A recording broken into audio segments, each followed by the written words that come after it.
Scotch, bourbon and rye. If they like a bottle, they'll tell you why. Hey everybody! Welcome to an all-new Trenny and C. He's Trenny, I am C, and today we are unboxing on location. We are in Victoria, British Columbia, right on the water here, if you can see. We found a little spot here on the rocks. We've hiked around, we've filmed, this is our third video, and we like this spot. It's got the good view, nice sunlight for us and everything. It's got a little table, which is nice. Yeah, sure. And today we have Tobermory 12 from the Isle of Mull, and this was, oh, I can't tell if you can see that or if I'm too close, but this was provided by Mike Breezewa, the Whiskey Explorer. He is sponsoring our June version of Dram Club. So thank you.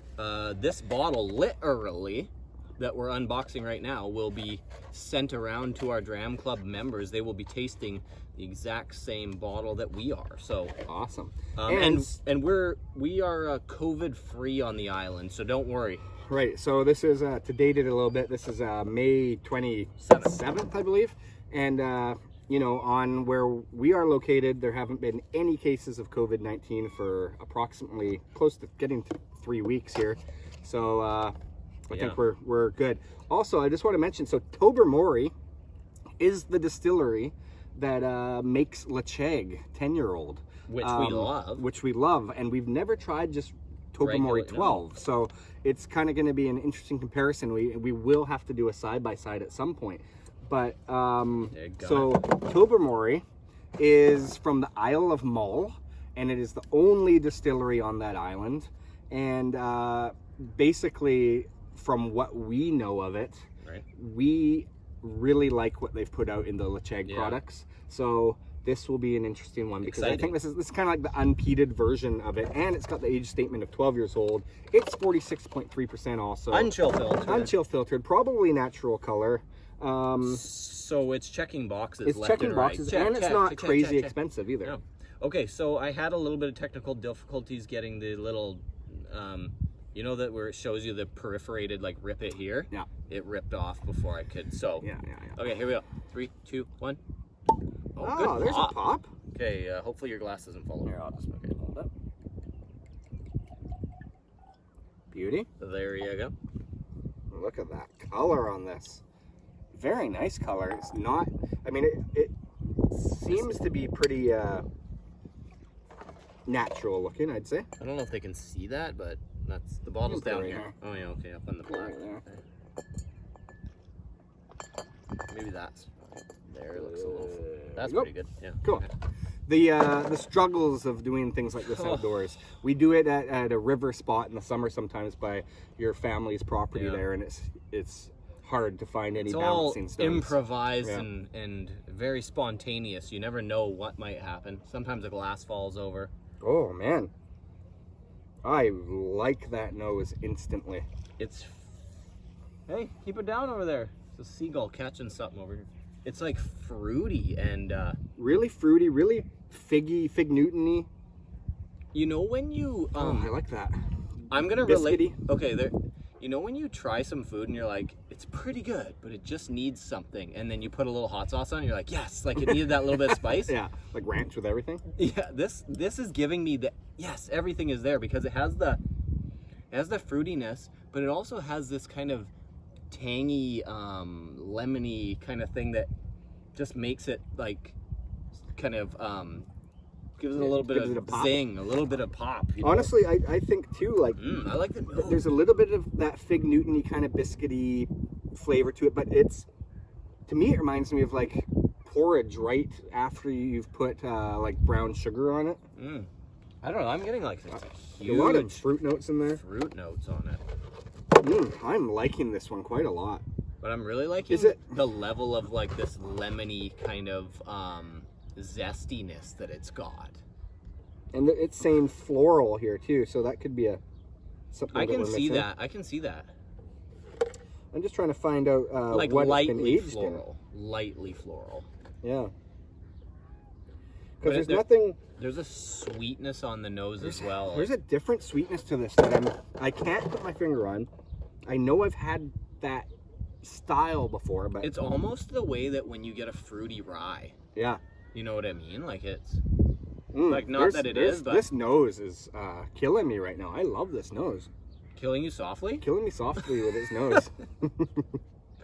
Let's taste this damn stuff. This nose, I think, is one of those ones you could dig yourself into for a while. And that's with us getting like wind in our face.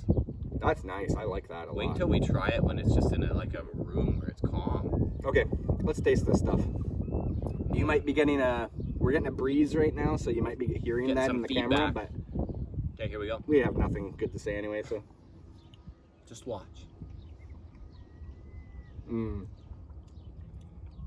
The fruits come forward way more on the palate, I find.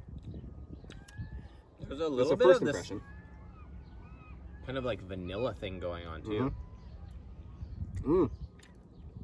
There's a crisp sweetness to it that is kind of like that lemony Snickets you're talking about. And 46.3%, it shows it on the flavor. It almost has kind of, you know how you said like a rye thing? It's almost like that on the flavor in the spicy aspect of it.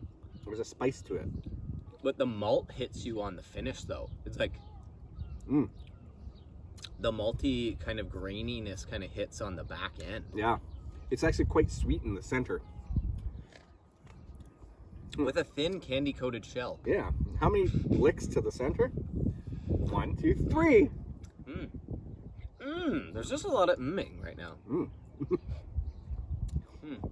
This is one that, you know, you put beside a bunch. It has its own characteristic that I think is kind of unique to it, because I'm trying to pick out all these different similarities between different malts, and it's there, but it definitely has its own unique kind of persona. It that does. I really like. It does have its own personality that's like that distinguishes it apart from other scotches. Some of them are, you know, just, you know, like scotchy, as we say, or like a Glenlivet 12, where it's very cereal and sweet, like and soft. Like most distilleries have their own like house style, but some of them are very similar. This one's kind of on its own. It's kind of doing something different. It is. It's on its own island, first of all, so it has its completely own different terroir. Yeah. But the other thing about this is, now that you can see where the malt comes from for Lecheg, I understand why I like Lecheg so much, because Lecheg is, you know, it's peated, and it is relatively heavily peated, but the underlying sweetness and the fruitiness and the biscuitiness of everything in this is on that. So there's something different about this one. Just as it lingers in your mouth there too, you're getting that kind of cask oakiness too. Honestly, going back to the nose, getting way more fruits, but like pit fruits, like plummy and kind of. It's always good when you sourish too. Yeah, that's what I was like a sour saying. plum. Yeah. Which is sometimes good, like when you have the sweet, but then it also has that hint of where your eye twitches a little bit, and you're like, yeah, exactly. I love it when your eye twitches a little bit from sour. You know, that's a good sign.